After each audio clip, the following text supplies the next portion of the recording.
Good morning, good afternoon, and good evening. My name is Vanta, and welcome back to another episode of The Good, the Bad, and the Films. And today I have a pretty short episode for you guys just because I have something to go to directly after this, so I need time to commute and everything. And I had to clean my entire bathroom this morning. So it was great. It was great. I loved it. But yeah, so pretty short episode today doesn't mean that it can't be interesting. So today we're going to be talking about the Fantastic Four first step. I just watched it, I think Sunday last week, and I really enjoyed it. Only because I have been trying to get back into Marvel, especially with last episode where I had amazing guests from other from the other shows here at UIC Radio. Please check them out. And we talked a lot about Marvel and how that affects us, and just like the overall character arcs and everything of Marvel that some of them we really enjoy, some of them not so much. But yeah, and so I really wanted to get back into Marvel, especially with Doomsday coming up, and they just finished Wrapped. They just finished rap? No, they just finished filming, which means that they wrapped. That doesn't make sense. Anyway, but they just wrapped filming, and so I'm kind of stoked for it just because I know that we're gonna have a lot of crossovers between the characters. They're bringing back the OG X-Men. They're gonna bring in the Fantastic Four. Maybe a lot of cameos that we still don't know yet. So it's gonna be crazy. It's gonna be interesting, and because of that, I wanted to watch Fantastic Four and then the Thunderbolts, which hopefully I watch soon. And my thoughts on the Fantastic Four is that I really enjoyed it. I really like the fact that for the first time on screen, we see a group of Fantastic Four superheroes that they actually have control and they know how to use their powers. Because all of the other Fantastic Four films that have existed before, it shows them just got their powers, like they just learned how to use it and everything. But with Fantastic Four First Step, this team, they know how to work together. They know how to perfect their superpowers and everything. So it's really refreshing to see, especially literally during the opening scene, we see Johnny just instead of just obviously he's Human Torch, right? His entire body is on fire, but not only that, we see him absorbing fire. We see him it's just crazy. I was just like, whoa, that's actually really dope. I didn't even know he could do that. I don't read the comics, but that was really interesting to see. And not to mention, with Sue, sorry, I didn't mean to call you guys bro, but it's just I'm so stoked to see a very strong and well-written female character, because we just talked about this during my last episode on how Marvel really butcher a lot of their female characters in terms of not letting them have the development or the arc that they deserve, and just a lot of them are wasted. I don't know, that's just me. And Sue Storm, I'm so happy that they decided to make her a very strong woman. And obviously all of the Marvel women are strong, right, physically, but she is very strong in terms of knowing what she wants and has no shame to admitting that. Because a lot of people, when I feel the discourse has been gone around for quite some time, but the moment where she looks at Johnny and be like, Johnny killed her, and everybody's like, whoa, why is she dropping the K word? That's so crazy. But yeah, I was like, whoa, the kill word in a Marvel movie, that's so crazy. Because I don't know, just obviously we see the bad guy getting obliterated or something, but it's just we have never seen a character just flat out saying, yeah, we have to kill her. That was really cool for me. And I don't know, it's just the relationship between the characters are also really, really cool, because Johnny, when he hears Sue says that, he was like, really? Okay, fine. I guess I have to do it because my sister told me. And that's so real, because bro, the entire movie, Sue and Johnny, those brothers and sisters, those siblings, they were standing on business. And it's insane to me. It's so great to see because Johnny in the other adaptation, he's like this playboy womanizer, like, you know, he doesn't do that much, and he's sort of like the, not the punching bag, but he's not like the smartest character in the other adaptation. But I really love that they make him, because he's also a scientist like them, you know, like they literally said that Johnny was like a scientist. So I was really happy to see like him outsmarting sort of Shabal, what's her name? I forgot her name.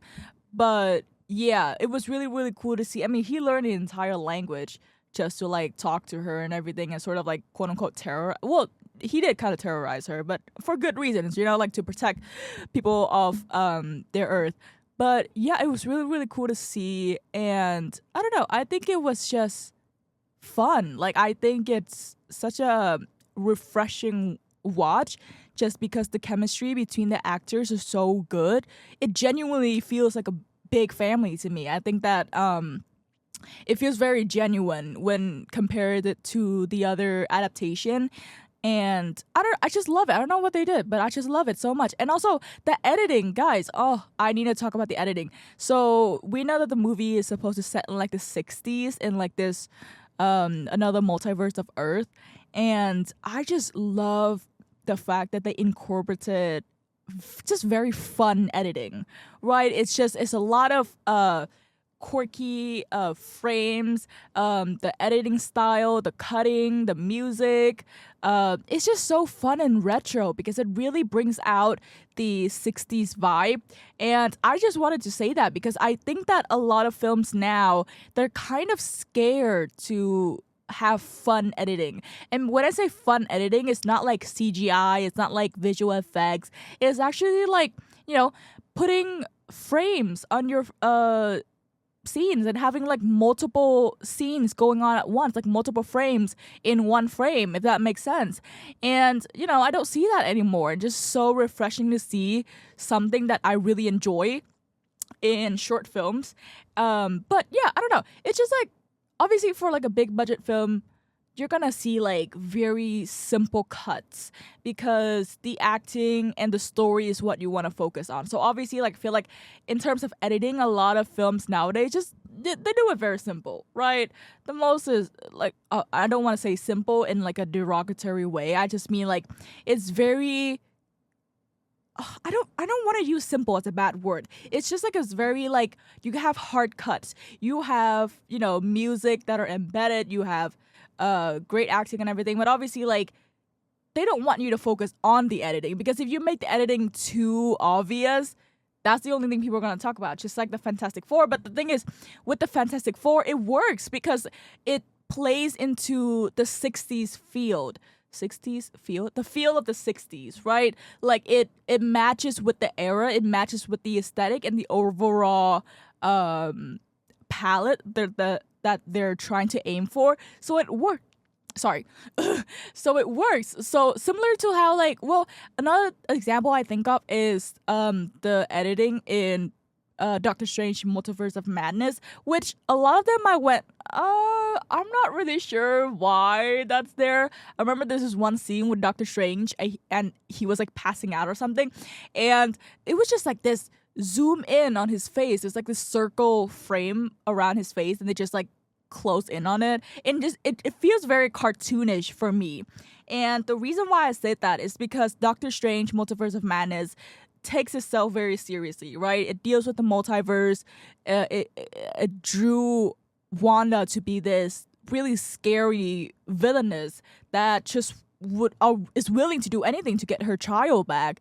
And so when you set a tone of the movie like that, you really have to be careful with the editing choices that you make. I know that Sam Raimi is like known for certain types of editing, which I'm like, I was really like excited to see, but also like in some stuff, in some scenes, in some scenarios, sure, that works. But if you are going to have, like I said, a movie that is going to take itself very seriously, that it's very dark, right? I wanted Doctor Strange to be darker, and you put that type of editing in, that's just, it kind of ruins the whole vibe that you're going for. So in terms of Fantastic Four, they don't take themselves not as in like, oh, they don't take themselves seriously, haha, like funny joke, anything like that. But it's just like, it's not a dark film. Like, it's not a horror.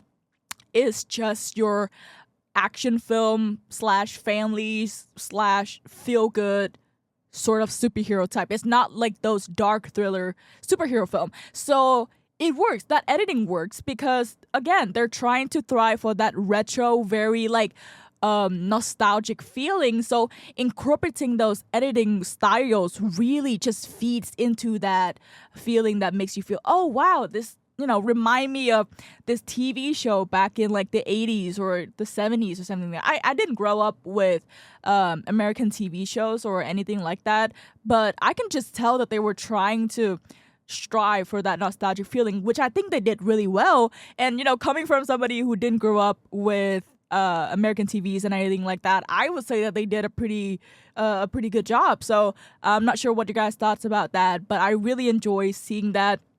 It's just really fun. I really, really enjoy little bits and pieces of editing like that. It just to shows that, obviously the editor probably have fun working on it. It's great.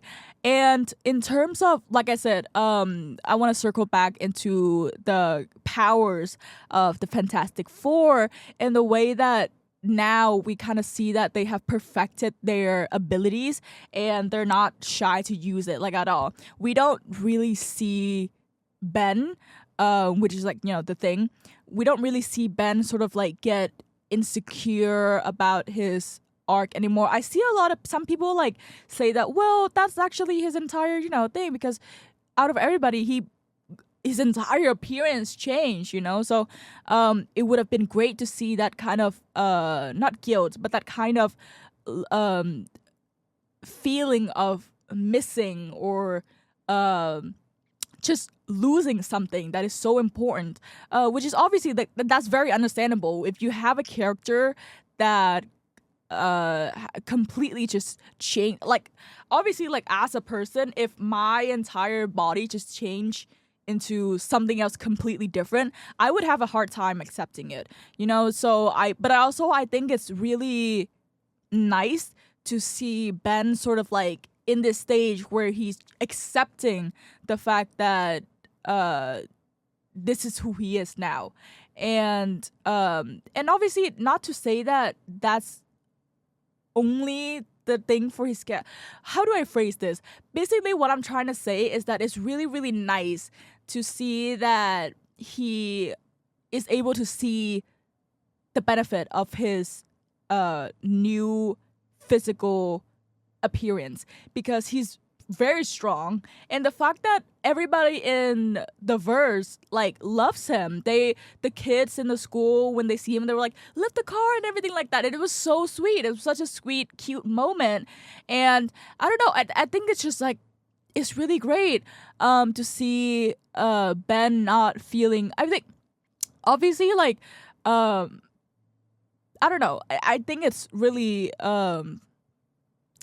different. It's something that I think it's really nice, because it also teaches people to be like, hey, even if you see somebody that is made out of rocks, be nice to them, like, don't be mean, like, just be a nice human. And I think that's great. And also, another thing that in terms of talking about their abilities, I want to talk a little bit about Reed Richards, just because I was kind of surprised how not very stretchy he is, if that makes sense, because I feel like The Incredibles kind of ruined flexibility for me in terms of Elastic Girl, because obviously it's animation, right? You can make any superpowers look really good in animation, especially elasticity. Like, that's really hard to obtain. I understand that it's really hard to obtain, especially like in a like a actor's film, like an in-person. Does that make sense? Like yeah. But I don't know. It's just like, she does it so smooth, and she's Elastic Girl. I mean, she is so creative with her powers. Literally, the first film, she made herself into a parachute to like easy to ease her kids and herself down to like the ocean. And I was like, that's so cool. And I wish that we could have seen that in Fantastic Four, because Reed Richards is a very smart man, right? He's supposed to be like the smartest man in every universes or something. I'm pretty sure, because everybody, when I see their ranking, like as in like people on TikTok having their ranking on the most intelligent character, Reed Richards in Marvel, like Reed Richards is like the top one almost all the time. So it would have been really cool to see him use his powers creatively. Maybe we'll see it in like the later movie, because this movie we really focus on his sort of intelligence, which I think is really cool too, because we see him not carry the guilt, but sort of carry this not burden of knowing that everything that the Fantastic Four, his family, everything that they are going to face, he would automatically have to think of the worst scenario. And he carries that very, very heavy duty and burden with him. And I think that it's really cool to see that side of somebody who is so smart and supposed to, like, you know, quote unquote, know it all, to, you know, outrightly say that it's hard. Like I had to think of all of the options. I had to run all of the outcomes to make sure that, you know, we're all safe and sound and something like that. So I think that it's really, really interesting that they decided to take that route with Reed Richards. I really appreciate that.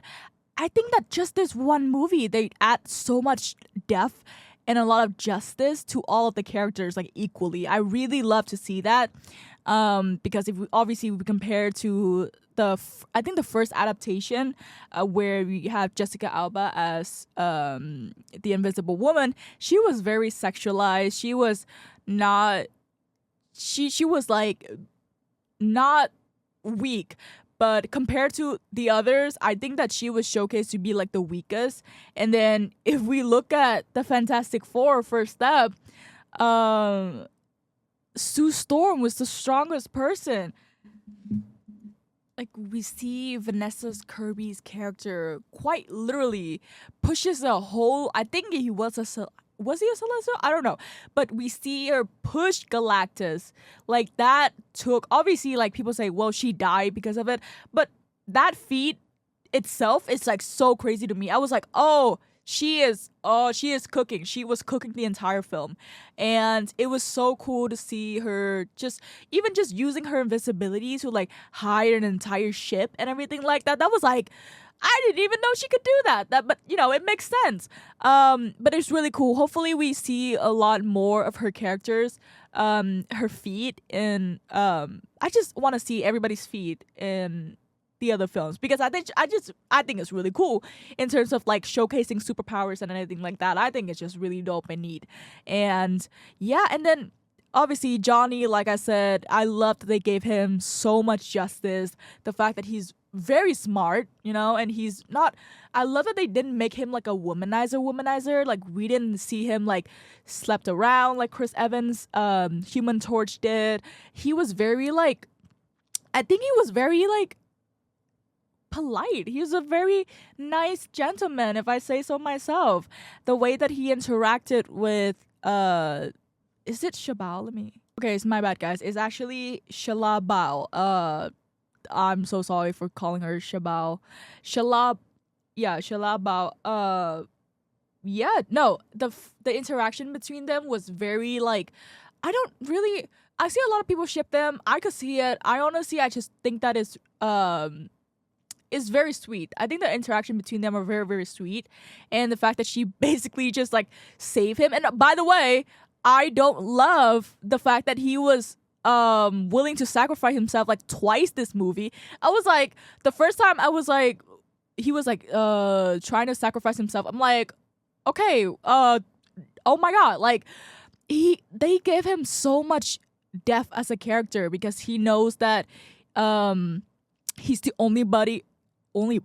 he's the only person that could make the sacrifice play, which is so heroic to me. I mean, in one single movie, he was ready to sacrifice himself for his family and for his nephew.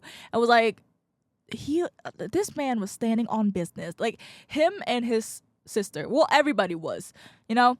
And by the way, I just want to talk a little bit about Reed Richards' plan. I was like, wait, why is the smartest man alive plan and strategy was to put cheese in a trap for the Galactus? That was kind of funny to me. I know that it's not like his last. I know that it's not his first plan. His first plan was to move the planet, which honestly I was like, whoa, that's kind of dope. That and by the way, speaking of this, the people in that planet, the of the Fantastic Four, they are so cooperative. Are you kidding me? Like, how are you going to like stand in front of the war and be like, well, actually, you guys need to build this, this, and this because we're gonna move the planet, and everybody's just like, yeah. Yeah, no, that's just like a normal Tuesday for me. That's so nice for me to see how like corroborative, how like people work so well together and that we're just so peaceful. And I see people making jokes about like how when the Fantastic Four teams get to 616, which is like our OG Earth, then they're gonna be like, why is the international relation here so bad? So it was really nice to see people like stick around and everything, and the bond that Fantastic Four team have with the people in not only the US but like the entire world. That was really, really cool to see. And yeah, I really enjoy this movie because it's really fun.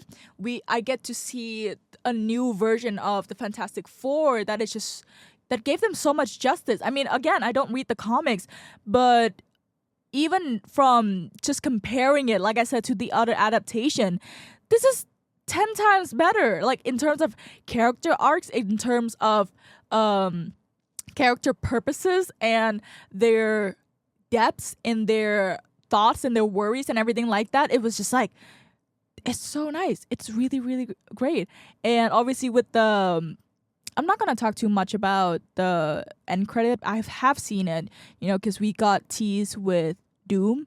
I did complain the other day that we did not see any Doom in any of the previous film because there were obviously they were building up to Kang as a big bad villain, and now all of a sudden they're changing it to Doom, which I'm like, okay, well, there's not a lot of like tension building up just because we don't see Doom a lot, and I think they know that, which is why they added in the Fantastic Four end credit, which is really interesting because I know that Franklin Richard is a very powerful being, which is, I've seen a lot of people saying like that's so bizarre because his parents have like mediocre powers.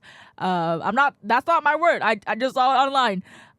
But I'm really excited to see an overpowered character in Marvel because honestly, like, we already have so many overpowered characters in Marvel, but they just all get nerfed like one way or another. You have Wanda, who is so strong, like decided to bury herself in rocks. I'm like, right.